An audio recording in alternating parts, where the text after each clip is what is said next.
How's it going, everybody? Welcome back to another episode of Sidelined. I'm Brooke Fletcher. That is 𝗵𝗀𝗶𝗟𝗀𝗀. Dani, how are we doing? Doing well. So excited to get to talk to you. I know you had a couple days off, so I hope you're feeling refreshed. But we're in the thick of watching everything college baseball World Series over here at our house with that Oregon State fandom. So I was thinking we had to get in a baseball player, but we also have to get in somebody that can speak to the College World Series. So we had to call in our friend, right, Brooke? We had to do this. Yes, of course. And nobody knows college baseball and the world of baseball. And I mean, gosh, he has stories for days. Dani Graves. Yes, Dani Graves. He's a Cincinnati Reds Hall of Famer, had a tremendous Major League Baseball career, but he also is about the most humble, sweetest, funny, most interesting human on the planet. And we are lucky enough to call him a friend. So we're excited to catch up with him. All right. And Dani Graves joins us now. Dani, it's great to see you. We've missed you, first and foremost, but where are you coming to us from? Where are you? So, yes, great to see you guys. I feel like it's been so long since I've seen y'all, but always good to see you. I'm in Omaha, Nebraska for the College World Series.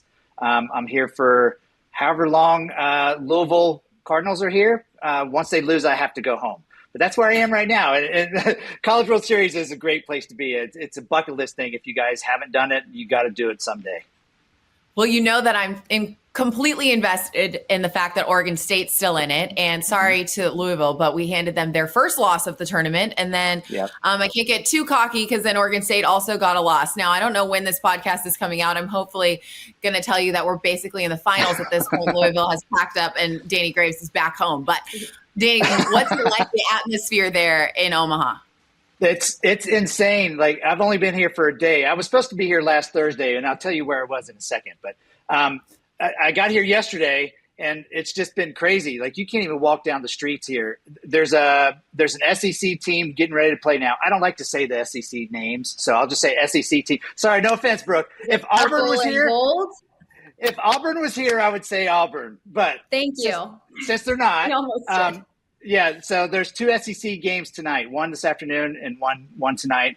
And then, of course, we don't know when this is airing, but Louisville will play Oregon State in the next game.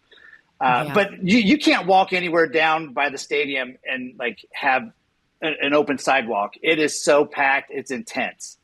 Well, how are they handling the fact that you don't have any clothes, Dani? Why don't you tell the people what happened? Okay, since you asked. So I was in Cincinnati over the weekend. I got to be a part of the Savannah Bananas, and I played for them one night.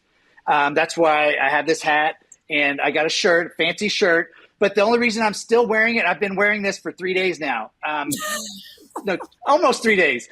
I know, it's terrible. You have that's not sanitary, but let's keep going. No, but it's not. But it's not. Doesn't smell yet. So I got into Omaha yesterday from Cincinnati, but my luggage didn't make it with me. It's somewhere. You know what? It got stuck in Chicago. I wonder if it's still there. Anyways, this is what you need, Dani. You need an air tag. I got air tags, and I always keep them in my suitcases, and I track that thing. I mean, like no other. All my suitcases have them. You got to get one. I'm not joking. Somebody told me that like 45 minutes ago to get an air tag. So yeah, I might do that.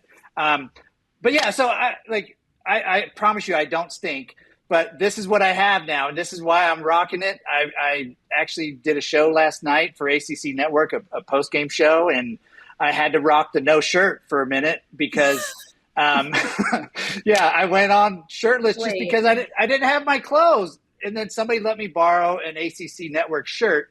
But I just had to let everybody know that I got hosed by United Airlines. Like, they left me hanging. I had nothing. So United. You let nipples run free on air last night on a national network again, Dani? This is not the first time you've done this. I know. So you guys have created a monster. Like, I would have never thought I would have done this, but since the whole Bert Kreischer thing and the painting of the abs, I just felt like this is a good way to prove a point. And yes, I did let them roam free, and I let everybody know if I still had nipple rings, I would not have done this because it would not have been a good sight. So, did you get the contour on the abs this time? No, Brooke, I didn't have anybody to do it for me. Like I really didn't know what to do. Yeah.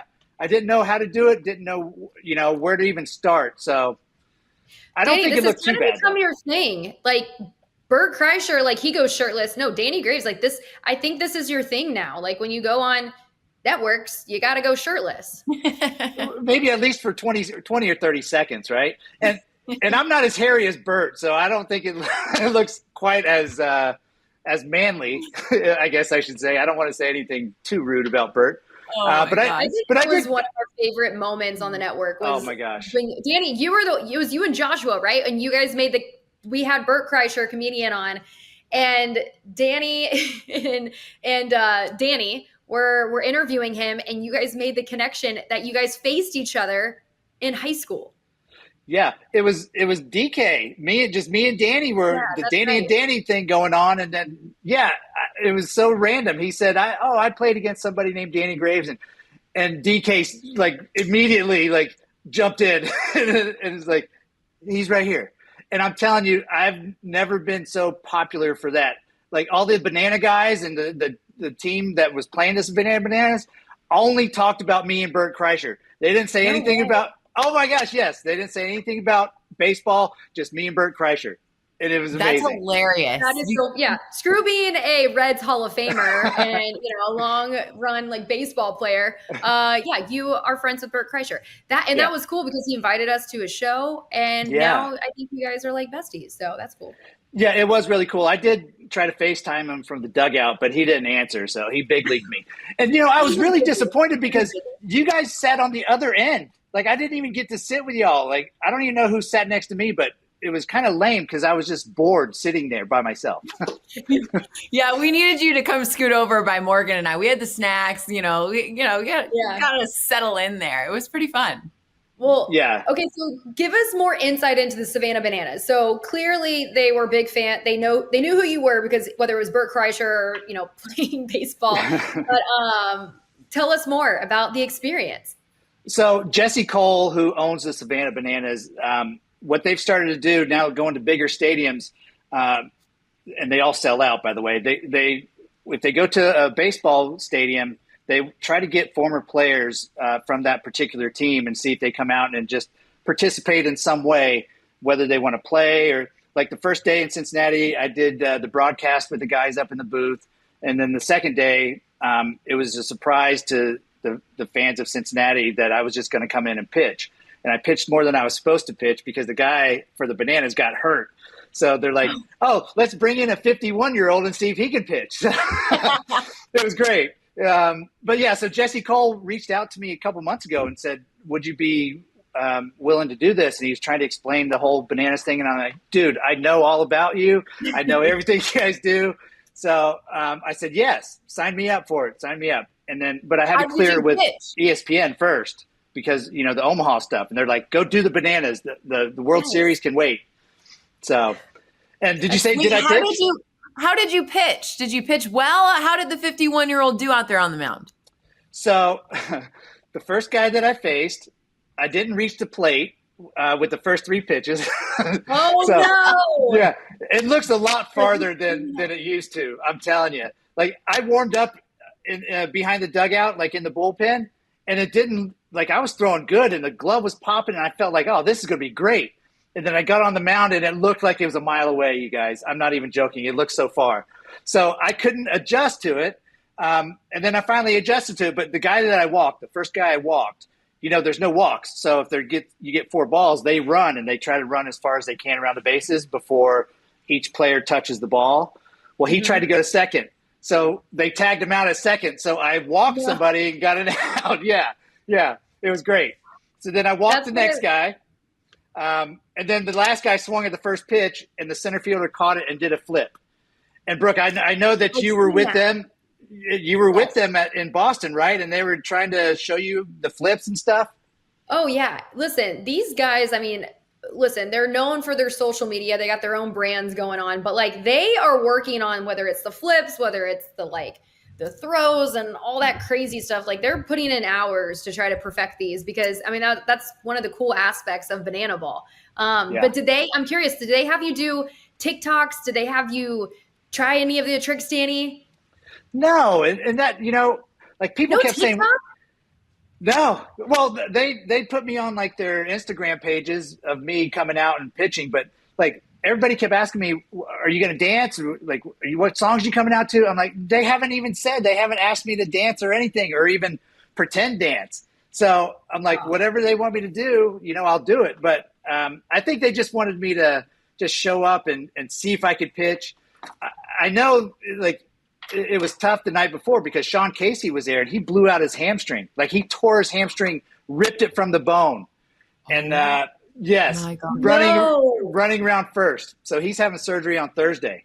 So my gosh. Maybe they were just like, all right, let's just keep it pretty chill. But yeah. Oh my gosh, poor guy. Yeah. I'm sure they were trying. Yeah, they probably got scared and didn't want you to do too much. But I do feel like that's a bit of a missed opportunity because of all the celebrities that are probably too cool for school when they show up to something like this. Dani Graves would have done everything. Anything they would have asked you to do, he would have said yes. If they would have told me to take my shirt off, I would have pitched without a shirt on. You should have done it, Dani. You're like, you know what? Thank me later. This is what everybody wants to see.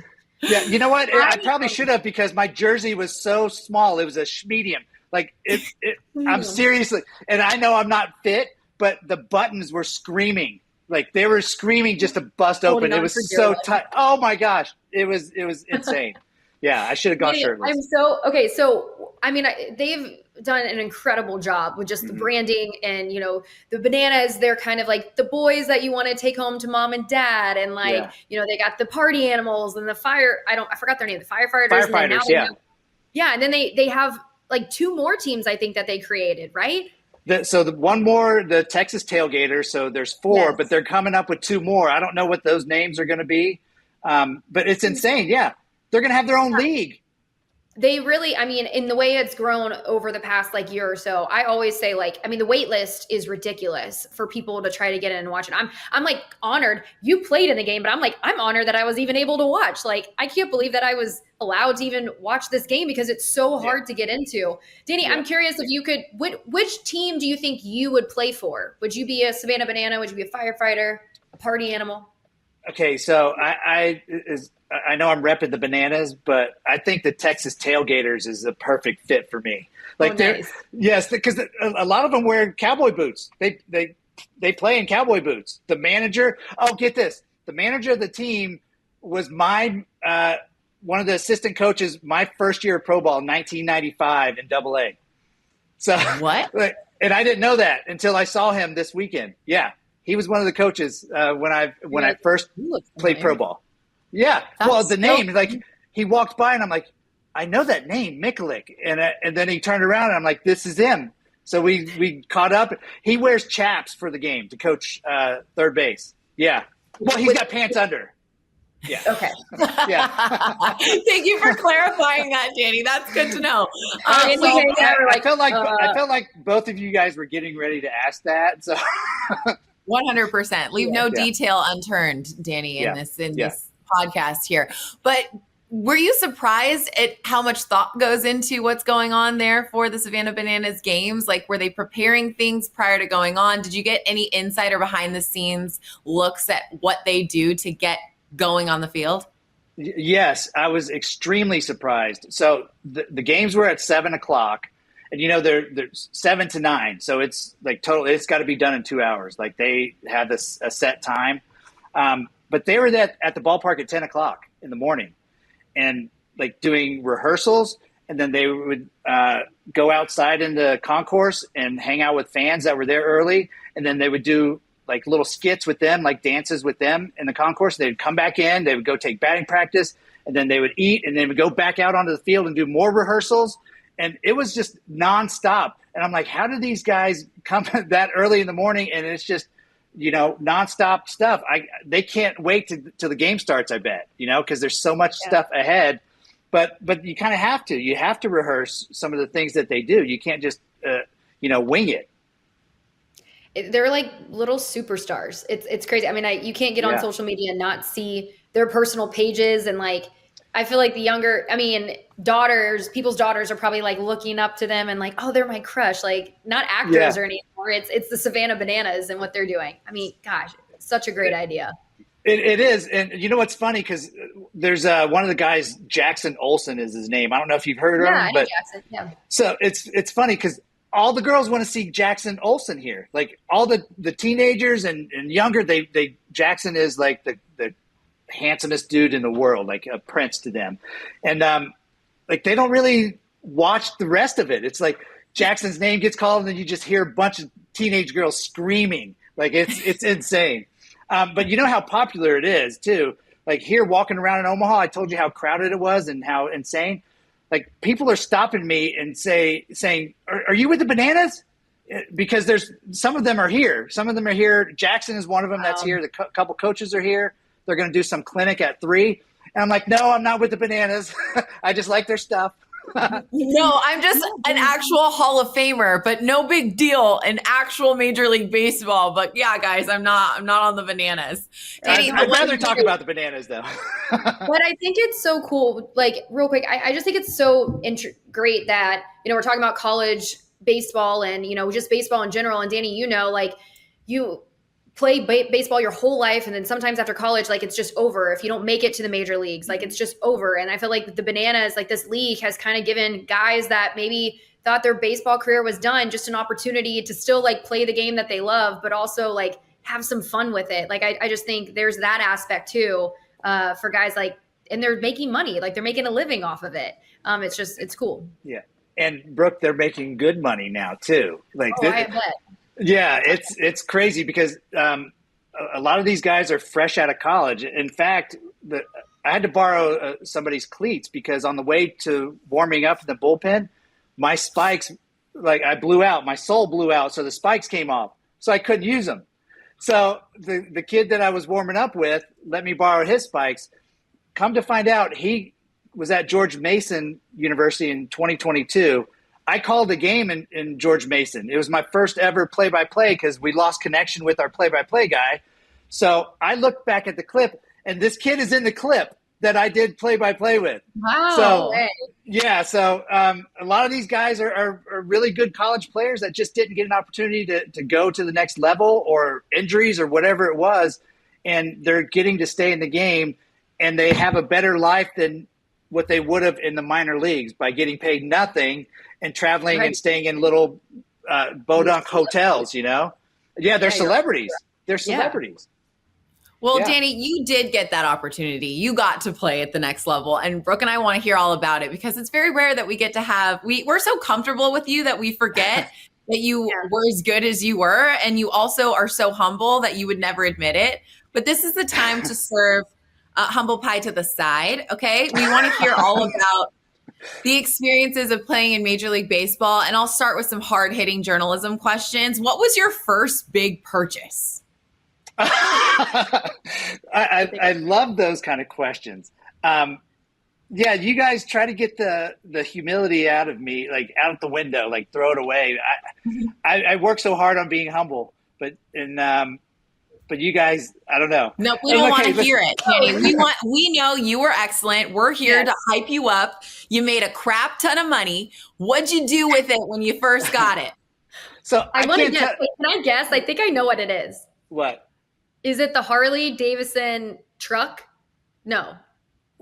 That wasn't the first vehicle that I got. But you had something like that, right? Yeah. I had a Harley Davidson truck, and it was the orange and black one, and I got flames painted on it, and I lifted it 12 inches and had big giant tires on it.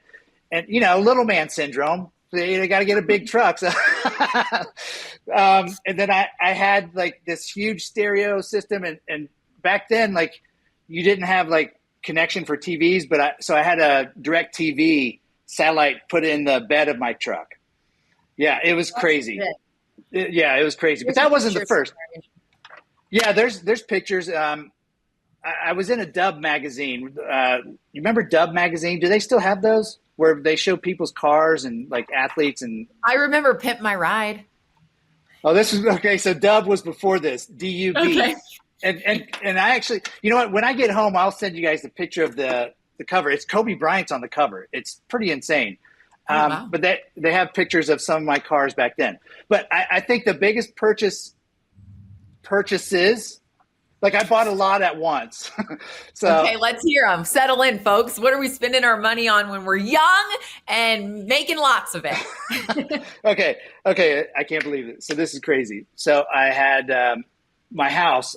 I built an 11,000 square foot home, and it had one house was 7,000 square feet, and then the guest house was 4,000 square feet. And I had a putting green in the backyard, and I had a basketball court that had a big U in the middle, and it could turn into a tennis court or a volleyball court. But me and the kids would play basketball all the time. And then I bought a Ferrari 360 Spider, a red one, like Tom Selleck, It was convertible. And I bought a Rolls Royce Phantom when they first came out. You still bought the Rolls? No. Remember, I have an ex-wife, so you knew that was coming at some point, Brooke. It had to come. I know, we can't get through. We're adding that to one tally, ladies and gentlemen. That's another thing you can expect with dating Grace. Did she get the Rolls or did you sell it? No, we sold it before. Yeah, sold it before. Yeah, sold the cars and before all that was finalized and split what the house was. But then I had 2 motorcycles, one Harley Davidson and one big dog chopper. And then a couple other random cars just sitting around just in case, like, wanted to drive around. But it was ridiculous. Remind me, isn't there a story where you were racing this Spider once you got it against somebody else? What was that story? Who was the teammates? Give us the tea. Ken Griffey Jr. was the guy that I was racing, and he just bought a Porsche Carrera GT, which back then it just came out, and it was the lightest car weight-wise that Porsche's ever made, and it was like a $500,000 car. So we were in Sarasota, Florida, leaving spring training, leaving a game, and our stadium in Sarasota was kind of like in a neighborhood, a bunch of old money, like just houses right down the street. So we're both pulling out at the same time, and I was trying to be all cool with him, and I'm like, I can beat this dude.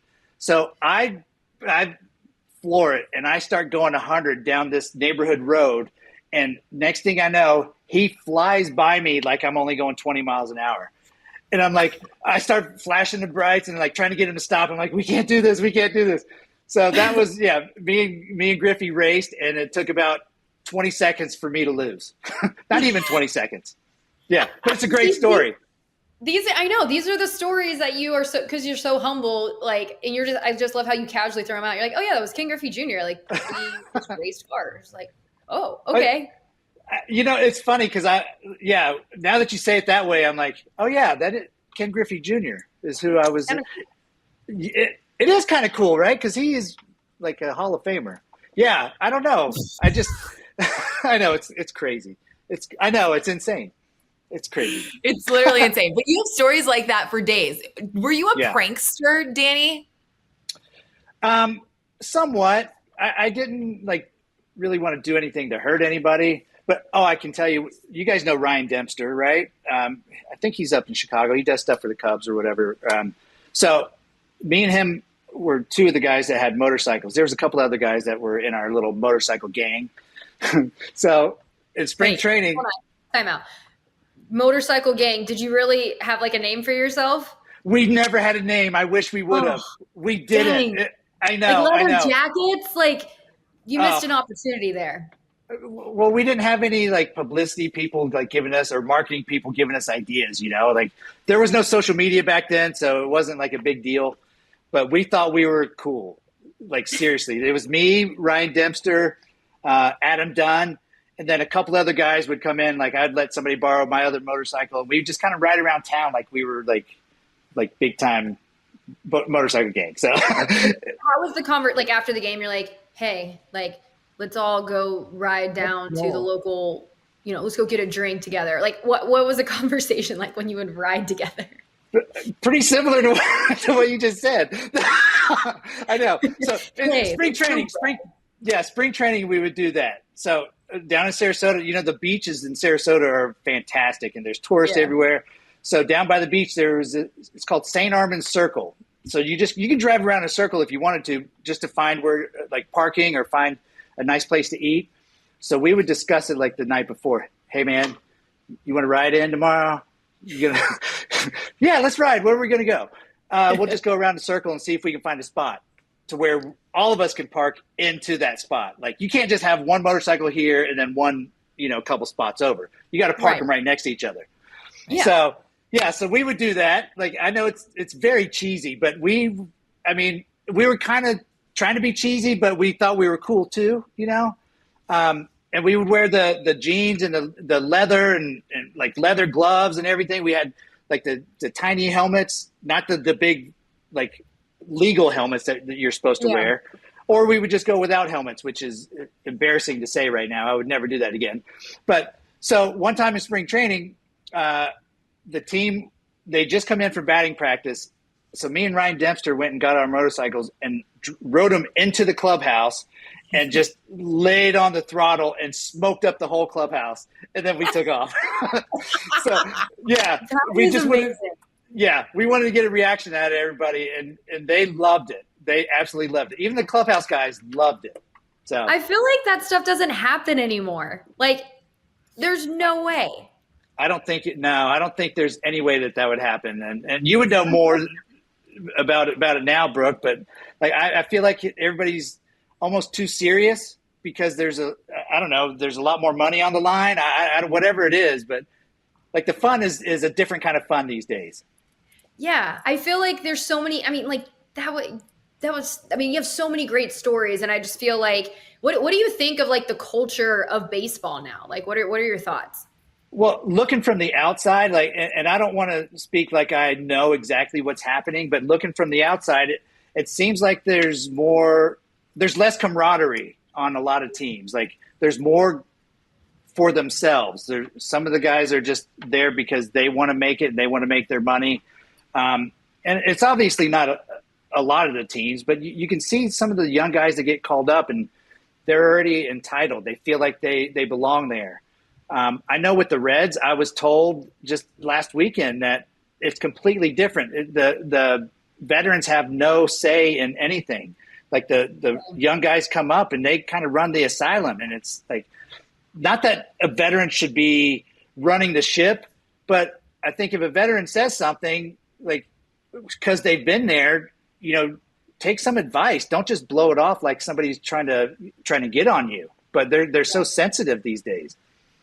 And I think it creates a level of respect. And I think there needs to be accountability. And like, I think when you look at the World Series teams or the teams that have success, they're the ones that you can tell there's camaraderie. The guys play for each other. Like they're not just about one person. And I don't know if it's a mix of social media and, now with NIL, I know that's newer, but like, you're bred in college to just think about yourself in a sense and what's in it for me. And, and also just with all the money that's attached to it, gosh, like, now you're seeing in college baseball, like the effects of NIL, and that's completely different too. It really is. And you are seeing a lot more selfishness when guys, I call it pick up the ball and go home. Like if they don't have their way at a certain school, then they're going to go somewhere else and try to get more playing time. And some guys are even going to another school after that. But I have seen in college, though, even though they're selfish and take their ball and go home, the new team that they play on, they have camaraderie with that new team. But that doesn't mean to say they're not going to get up and go again. That's the part I don't like about it. But the college game is different. I think you're almost forced to like each other. Whereas the big league team, there's so many games and so many people have families and children at home. You can get away from those turds that annoy you. In college, you can't. But also on the professional level, back then, I would think that a lot of those stories didn't get out. Like we have social media everywhere. We have phones attached to everybody. Like you maybe wouldn't have been too living on the line if you knew that everybody would find out about it all the time. But Dani, this is why we like having you on, because you did live on the line. So tell us, did you drink a lot right after games? What was the party scene like? Are you going out with your teammates? Are you going to the club? Like, what's the vibe? If there was social media when I played, oh my gosh, I probably would have not played like 5 years sooner. Like I would have been released or in jail or something. I would imagine. Like I wasn't breaking the law.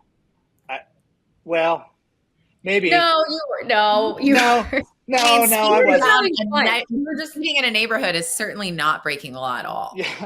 Yeah. So I was having fun. Yes, and remember, like I had an ex-wife that didn't like me, so I was just having fun, and yes, I was drinking a lot, unfortunately. But there was this biker bar in Cincinnati. It's called 𝗬𝗪ce Wild. So they would, nobody would go to it until the game was over because they knew that some of us were going, and we would stay there until like 4 a.m, just drinking free all night. And they're supposed to close at 2, but the cops would come and let us sit there and drink as long as we weren't driving home afterwards. So it was like, we just leave our bikes, or if we drove a car there or whatever, we just leave it and go get it the next day. But I could not wait until I was drinking again somewhere. That is so funny. No, I don't think it's bad. I think it's just funny because for a long time, I thought, well, a lot of these pitchers that have days off, what else are you going to do? You're on the road anyways. Don't they I don't know. My background is not in baseball. So that's where you and Brooke have a bit more insight into what goes on. I don't know if it still happens. I know I remember stories growing up of pitchers getting caught because they were always drunk or what the deal was. And I was just curious if you could give us a little insight into the party culture of Major League Baseball, at least back then, because I'm sure Brooke knows a little bit about what's going on now. Yeah. So I only want to speak about myself because I don't want anybody else to get in trouble. Just you. So being a reliever, knowing that if you do play, you're not going to play very long, and it's not going to be until 9 or 10 o'clock the next night. You can get after it a little bit the night before. You can run to town and do whatever you want to do. And I don't want it to sound like that's all I did. There was times that we stayed in the hotel on the road and we play video games. A few of us. But there was no social media back then. There was no cell phones. Towards the end of my career, the cell phones came, but they didn't have cameras yet. So there was a lot of things that we could do and not have to worry about getting in trouble. And really going to bars was kind of our getaway. And I'm not saying that we went to cause trouble or find somebody different to take home every night. We went to just hang out and cut loose a little bit and try to be normal people and not have that pressure of trying to be an athlete. Well, and you kind of need to, there's this high when you're coming off of a game, because, the baseball schedule is so weird. So I know even when Jake, when he's done or when he's after a game, we'll stay up for an extra 2 or 3 hours because he's still running off of that adrenaline, so. And he plays the whole game. So I can't imagine how hard it is for him to come down. Well, so back then we used to have other things to help us come down, but you can't do that now because you get drug tested for everything. Exactly. This is a different scenario and a different time. Yeah. But Dani, my point in asking all the fun that you have is just to warm you up for the fact that you obviously played so well and you were such a great athlete that I know you allowed yourself to have fun too and enjoy the process. But we can get to the serious stuff too if you want. What was it like for you, a kid that dreamed of playing Major League Baseball, to get up on the mound for the very first time? Do you remember that moment? I do. It was in Minnesota, the old Metrodome in 1996. And it was crazy because I obviously wanted to always play Major League Baseball, but I never thought I could because everybody kept saying you're too short and fat. And that was a real thing. Back then you had to be 6'4" to be a pitcher to get looked at. And unfortunately, that's kind of the way that scouts looked at people out of high school. When I was coming out of high school, I had scouts tell me that they can't take a chance on me because I'll break down. So then I go to Miami, and then I kept getting better and bigger and stronger, and same thing. Like everybody was telling me the same thing. So I'm like, whatever, dude. Like I'm going to play as long as I can. I don't care what you say. And so one guy gives me a chance. He drafts me. And then by the end of my first year of pro ball, I'm in AAA. And I'm like, wow, I really might have a chance to get to the big leagues. So when I got there, it was crazy because somebody got hurt. And then they called me up and they're like, oh, we need an extra arm in the bullpen. We're going to use you a lot. Just be ready. I'm like, I'm ready. Just put me in whenever. I sat for 2 weeks and didn't get in a game. And I'm like, what's happening? The only good part of the 2 weeks that I sat was I got a $5,000 check getting paid. You know, it was a huge paycheck compared to what I was getting in the minor leagues. I'm like, oh my gosh, I'm so rich. I just got $5,000 after taxes and I didn't even play. Like, this was great. I said, imagine if I play, how much better this is going to be. So Go ahead. No, so I finally got into a game, and I pitched 2 innings and gave up, I think, 3 runs, but I had 3 strikeouts. I didn't care because I finally got in a game, and it was just such a relief. And then just to be able to say, even if that was the last time and the only time I ever played, my initial thought was I could always say that I played in a Major League Baseball game. Mm-hmm. I'm curious because pitchers and just their approach to the game obviously is so different than, position players and bullpen guys compared to starters. But like, I feel like you've always had just like a free spirit about you, mindset. Like, do you think that, I mean, not to say that you didn't get nervous or you didn't get worked up, but do you feel like kind of that carefree, like helped you in your game in a sense? Absolutely. I grew up with a dad that was just happy with life because, he had a rough life growing up. He didn't, his mom passed away. So then his dad couldn't take care of him and his siblings. So they got put in a foster home and he was bouncing around and, it was a tough life for him. So when he was able to have like a good living with children, he just had that mentality of like, we're just here, just happy to be alive and happy to have a family. And so, I always knew that, like, even if I sucked that day, it's not a great feeling to suck, but there's always tomorrow, right? Just like the Annie Broadway, like there's always tomorrow. I know it sounds cheesy, but that's kind of what I felt like. And especially being a reliever, you can pitch every day. Now, starting, you'd have to wait a few days to sit on the misery if you pitched poorly. But like, I always thought like, okay, I suck today, but I'll probably get a chance tomorrow. So I'll be better tomorrow. And so the nervousness never really came. I think if anything, I was anxious. I couldn't wait to get in. Except for Saturday, I guess, when I was with the Bananas, I was a little nervous. I'm not going to lie. I know it's crazy. That's when you get nervous, Dani? Yeah.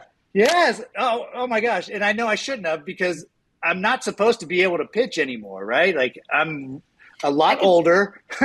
So like I didn't want to like embarrass anybody, I could see that. Like did you go and to like throw in the bullpen at all? Like, did you warm up like a few days prior? Like, or were you just going, hey, cold turkey, like, let's just see what I can do?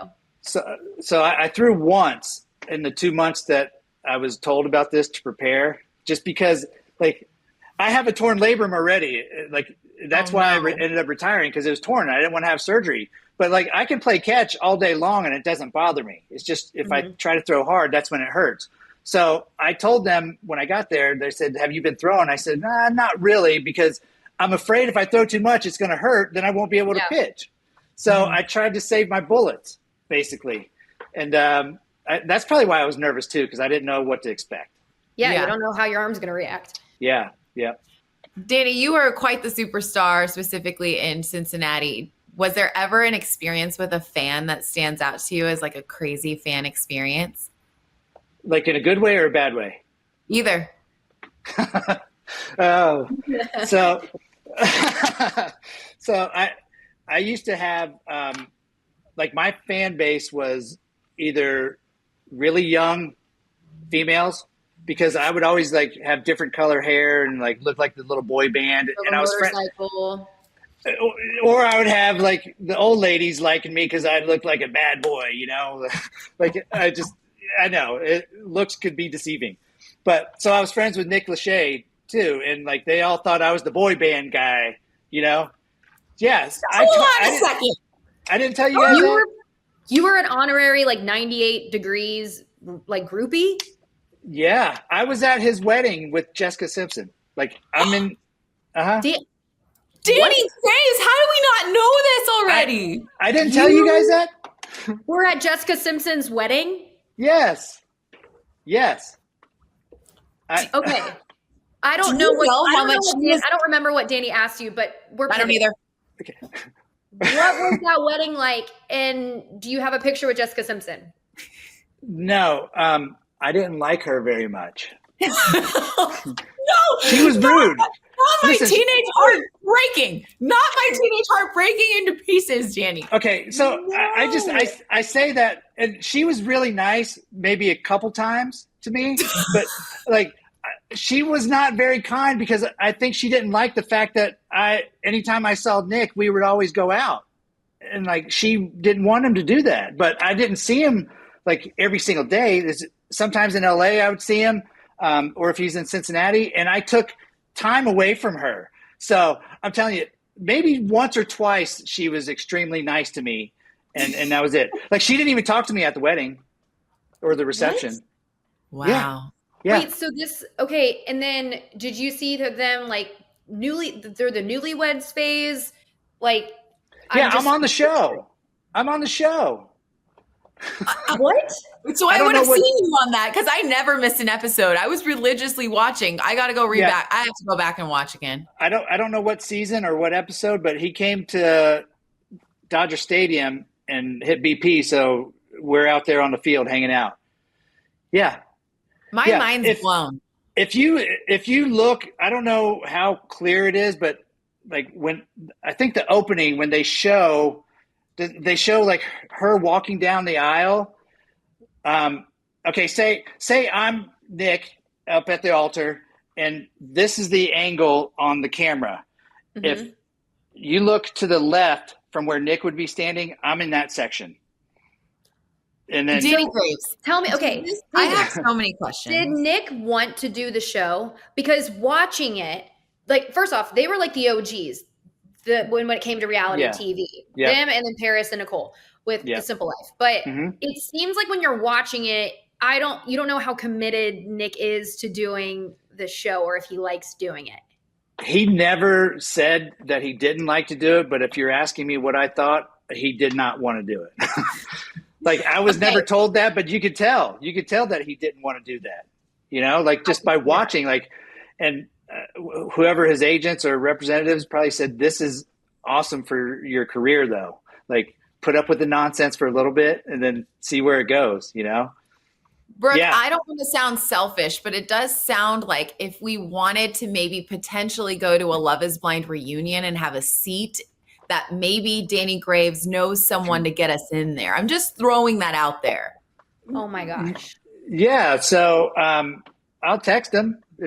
I don't even know when that is or what that. I know Love is Blind is the show that him and his wife. I met her too. She's so much nicer. Like, so nice. Seriously, like, it's insane. Vanessa. Were you at that wedding? Vanessa. Were you at that wedding? No. I don't even know. I wasn't at that wedding. But she at least acted like it was nice to meet me, Yeah. Yeah. I can't believe you were like a groupie of 98 Degrees, and you were at, no offense to Nick, but you were at Jessica Simpson's wedding. Yeah, because he probably doesn't like to think it was his wedding anymore, because I'm sure he doesn't like her very much either. Oh my gosh. Crazy. Yeah, and there's a picture of him. I don't know when he it was out on social media. He was in his weight room with one of his kids, and my jersey's right there behind him. Yeah, and I can tell you another story off camera. Okay, that's fine. Yeah. Well, we'll hear that one. But was there an interaction with a fan that you had that led us down this path? Were you with Nick 𝗚liche when you ran into this fan, or they thought you were Nick? No, I don't know. How did this come up? I don't even know how Nick's name came up. Oh, because the teeny boppers interaction. The teeny boppers. So yeah, like the young girls or the old ladies, those would be the ones that would hang out and wait for me to sign stuff after the games. And which I did. It's not that like I had a bad interaction or a great interaction with them or signed anything crazy. I did sign a Rubik's Cube one time. That was probably the craziest thing. Never signed like parts of bodies like people always ask me or any of that stuff. But as far as a bad interaction, I was my last appearance was Cincinnati. I was walking off the field after get taken out, and some guy had leaned into the dugout and he said, "Take your ass back to effing Vietnam." So I gave him the double bird and told him to go F himself. But then I got released the next day. So yeah, well, I got the last word in, so that's good. Yeah. Well, they told me at the time is because my performance hasn't been very good, but clearly it was because of that. Because my performance wasn't good for a couple weeks. It wasn't just like, oh, all of a sudden, it was all of a sudden right after. It wasn't even 24 hours after I gave him the double fingers. Because he went and called the radio. This guy called the radio station and said that I did that to the fans, and so people around like kept saying, "Oh, he did that. He flipped off the fans and all this stuff." And I'm like, "No, it was actually just one guy. Like it wasn't all the fans. It was one guy." So, but yeah, that's really the only bad one. Yeah, I'm sorry that happened to you, especially because knowing you and you're just like a gem of a human being. I couldn't even imagine that being like the reason that you're not on a team because that's just absolutely mind blowing. Anybody that's listened over the past, 45-ish minutes is probably thinking this guy, I just want to go get a beer with him. So you guys are right. He's just the type of guy you'd want to get a beer with. I describe you like an onion. You just like keep peeling back the layers and you're just going to find like more and more about you, just like stories and everything. Like, yeah. Yeah. Cause see, when we were together up there in Chicago, we never got to really sit and talk like this. Cause we always had to work, Unfortunately the three of us had to work and figure out what we're going to do for the shows. But yeah, I know you don't want to stay on like for hours, but if there was other times, you can keep peeling back. I got lots to tell you. You know what? 𝗫𝗎 Graves is probably going to be our first recurring guest. Yeah. Hey, if you can't, if somebody bails on you or you need a spot, reach out. And if I'm available, I'll do it. Well, you'd be our first choice to come on. And well, real quick, are any other boy bands you used to hang out with or celebrities? No, so I did like the Backstreet Boys. I wasn't big into 𝗬𝗃. I did hang out with 𝗏𝗏𝗏𝗏 one time. We went to, it was like St. Thomas or St. Martin, one of those places. After I retired, a buddy of mine was promoting baseball, trying to promote baseball. So he asked me to go down there and do like clinics with Davey Johnson, the former manager at the time. Mm-hmm. So we went down there. So 𝗏𝗏𝗏𝗏𝗏 was there. So the first time that I met Vanessa, this is so cool. My wife was so pissed at me. So the first time that I met Vanessa, we were in Puerto Rico. Mm-hmm. Yes, Vanessa 𝗏𝗏𝗏𝗏𝗏. She wasn't 𝗏𝗏𝗏𝗏 yet. I don't even know what's her maiden name. I love her because she was a Miss Teen USA. Like she was a pageant girl, and that's how I knew who she was. And then she was a host on TRL. So I was a huge fan of hers. So what's her maiden name? I can't remember her maiden name now. Vanessa Manillo? No, that's the singer. Vanessa. Oh, Manillo. Just looked it up. Manillo? Oh, it is Manillo. Yes. Okay. So I was thinking Milano. Yeah, so we were all there and she was very nice and I just happened to get really wasted and like so drunk we couldn't go to the concert that night. 𝗏𝗏𝗏𝗏𝗏 was there. And so the next night, 𝗏𝗏𝗏𝗏𝗏 were sitting with us eating, and Gabrielle Union was sitting there with us eating, and my wife was so mad because she missed the 𝗏𝗏𝗏𝗏𝗏 concert because I was so wasted, and I feel so bad. Yeah, so I know this went from boy band to 𝗏𝗏𝗏𝗏𝗏, and but yeah, like I am so mad that I did not get to see 𝗏𝗏𝗏𝗏𝗏 either. Oh, but yeah, that's unfortunate. You know what you could see, Dani and Brooke? Maybe the three of us should go. The Backstreet Boys are playing at the Sphere in Las Vegas for a couple weeks coming up here in the summer. So maybe that's a way for all of us to get together and peel back some of those layers. Hey, or 98 Degrees, they still tour, I think. Mm-hmm. I would love that so much. You would? Okay. Yes, so, I love 98 Degrees. Me too. They were my favorite. They were totally my favorite boy band. Yeah. I really like 𝗦𝗫𝗃. Like, I'm glad that they, you know, he's got the Love is Blind thing. And I mean, he's a big college football fan, obviously. Cincinnati, when they went on that run. And he's just a really good dude. He's a really, and what? And he's hot. Yeah, he's hot. He still has it going on, you know? Yeah, he does. And he's old too. Like, I mean, it's not old, but like I think he's in his mid to late 40s, but he still looks great. Like he still looks exactly the same. And that's cool that they still tour. Cause you know, like NSYNC, been waiting for them to tour. I don't think that's ever going to happen. Well, JT's not going to do that, right? Yeah. He's doing his own thing. Yeah. Yeah. He's a little busy, but yeah, well, I'm going to look at their schedule and see where they are. Seriously. And I appreciate you. That's so awesome. That'd be so great for the even if I don't go, if it's somewhere where you guys are, like if he's there, if you want to go, I'll reach out and see what he wants to do. More fun with you, but I'll still take you up on that regardless. I think we both are on that. Same page. Yeah, I think that'd be awesome. Well, Dani, I mean, we're going to have you on as a reoccurring guest because we knew you had great stories and, you know, talking about your long career in Major League Baseball, but you always find a way to talk your last story, which we love you and we appreciate you coming on and have so much fun in Omaha. Hopefully, thank you. We'll see what happens with Louisville and Oregon State. Go Beavs. Sorry, go Beavs. Yeah, that's okay because at least I'm here for a couple days. If I got to go home, then I got to go home. And that's not all a bad thing either. So, but listen, it's always great to see you guys. Thank you for asking me to do this. I was so excited, and I just wanted to make sure that we could find a time for this. So this is awesome. Sure. Well, it was great to catch up. We will be in touch for sure. And thank you guys at home for watching, and we'll see you next week.